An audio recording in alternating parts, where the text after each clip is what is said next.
ભરૂચ લોકસભા બેઠક પર મામા ભાણેજ વસાવા સામે વસાવાના ચુનાવી જંગમાં ભાજપના મનસુખ વસાવા 7મી વખત સાંસદ બની ભાણા ચૈતર વસાવાને 87,000 મતોથી પરાસ્ત કર્યા છે। આ ટકાવારીમાં માત્ર 7% ઓછા વોટ ચૈતર વસાવાને મળ્યા। ભરૂચ લોકસભા બેઠક ગુજરાત સહિત સમગ્ર દેશમાં કેન્દ્ર સ્થાને રહી હતી। ભાજપના 6 ટર્મના સાંસદ મનસુખ વસાવાને 7મી વખત ભાજપે ટિકિટ આપી। સંગઠનમાં પણ કેટલાક લોકોની નારાજગી પણ હતી, પણ તે ચુનાવી પ્રચાર દરમિયાન મતદારોએ પણ અનુભવી હતી। તો ડેડિયાપાડાના આપના ધારાસભ્ય ચૈતર વસાવા ઇન્ડિયા ગઠબંધનના ઉમેદવાર તરીકે ચૂંટણી જંગમાં જંપ લાવ્યો હતો। વસાવા વર્સિસ વસાવાના મામા ભાણેજના જંગમાં 7 મેના રોજ કુલ 69% જેટલું મતદાન થયું હતું।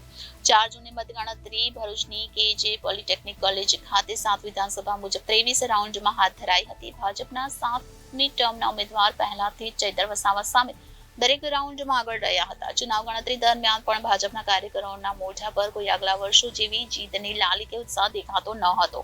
જો કે આપના ધારાસભ્ય અને ઇન્ડિયા ગઠબંધનના ઉમેદવાર ચૈતર વસાવાએ ભાજપના 6 ટર્મના સાંસદ મનસુખ વસાવાને જોરદાર ટક્કર આપી। મહત્વની બાબત એ છે કે કોંગ્રેસના દિગ્ગજ નેતા અહેમદ પટેલના પરિવારને પણ કુરાણે મુકાયું। તેની પણ નારાજગી આપના ઉમેદવારને નડી ગઈ હોવાની લોક અટકળો ચોક્કસ તથ્ય હોય તે સ્વાભાવિક છે।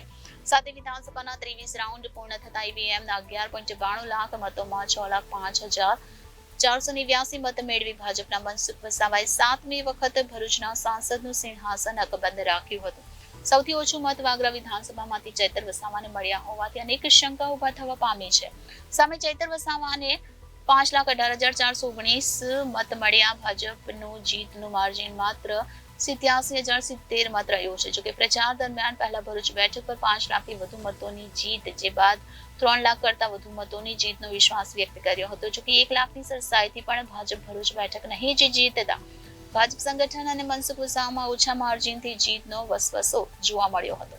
બીજી તરફ ચૈતર વસાવાએ પણ મતદાન બાદ 50,000થી વધુ મતોથી જીતવાનો દાવો કર્યો હતો। તેમની હારથી તેઓમાં ભારે નિરાશા જોવા મળી રહી હતી। તેમના ડેડિયાપાડા મત વિસ્તારમાંથી જ વિધાનસભા કરતા ઓછા મત મળ્યા હોવાનું સામે આવ્યું હતું। હજી આ લખાય છે ત્યાં સુધી બેલેટ અને સર્વિસ વોટરના 9,096 જેટલા મતની ગણતરી બાકી હતી। તો સૌથી આશ્ચર્યજનક પરિણામોમાં આ વખતે નોટા 3જા સ્થાને રહ્યું હતું। 2019ની ચૂંટણીમાં નોટાને 3,321 મત મળ્યા હતા, જેની સામે આ વખતે નોટાને અધધ કહેવાય એટલા 23,151 મત મળ્યા હતા। પરિણામનો વિધાનસભા વાઇઝ ફાઇનલ પત્રક આવ્યા બાદ ભાજપ અને આપ ક્યાં તેમને જનતાના જનાદેશ મળ્યા અને ક્યાં તેઓને મતોમાં પછડાટ, તેના લેખા જોતા કાઢી મનોમંથન કરશે। ભાજપની લીડમાં ઘટતમ કરતા 2.47 લાખનું ગાબડું જોવા મળ્યું।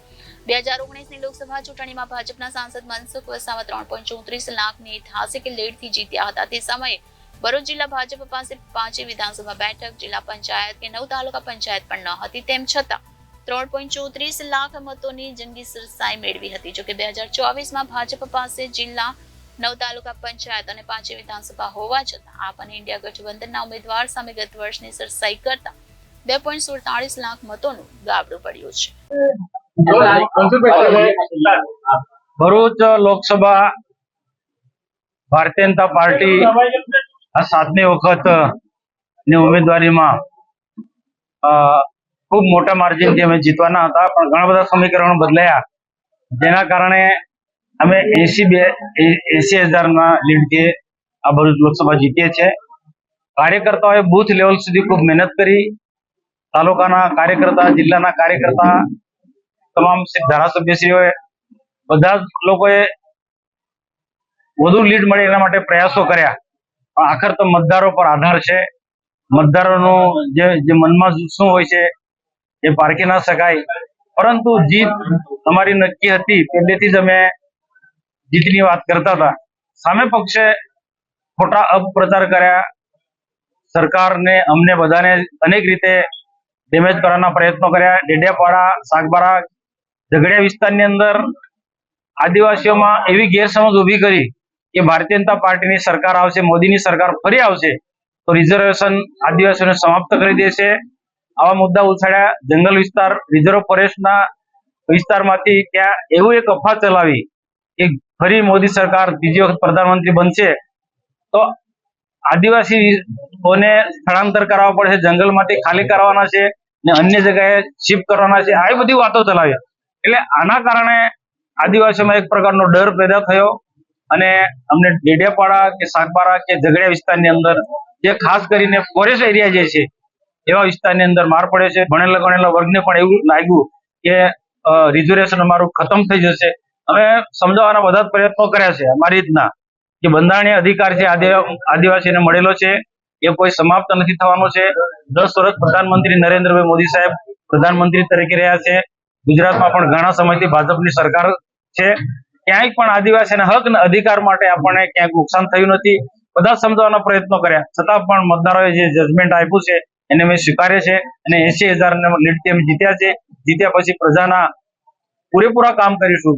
ક્યાંક મત મળ્યા છે, ક્યાંક નથી મત મળ્યા, એ જરા પણ ધ્યાનમાં નથી રાખવાના.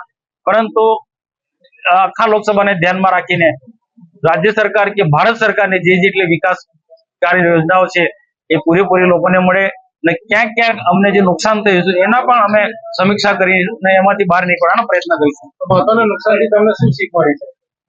જી, મહત્વનું જે ધોવાણ થયું છે એનાથી શું શીખ મળી છે? એ તો આમાં શું છે, ચૂંટણી છે, ચૂંટણીમાં એવું નથી કે અમે મતદારોને અમે અપીલ કરી તે પ્રકારે મતદારોના મનમાં એ જાણવું બહુ મુશ્કેલ છે. છતાં પણ અમે સમીક્ષા કરીશું કે જે વિસ્તારની અંદર ખાસ કરીને ઝઘડિયા વિધાનસભા અને ડેડિયાપાડા વિધાનસભાની અંદર આદિવાસી વિસ્તારની અંદર જે સખત માર પડ્યો છે એનો અમે ચોક્કસ સમીક્ષા કરીશું અને હારના કારણ એ વિસ્તાર બંને વિધાનસભાના હારના કારણો શું છે એનું જાણીશું અને એના જે લોકોના જે પ્રશ્નો હશે પ્રશ્નોનું સમાધાન પણ કરીશું.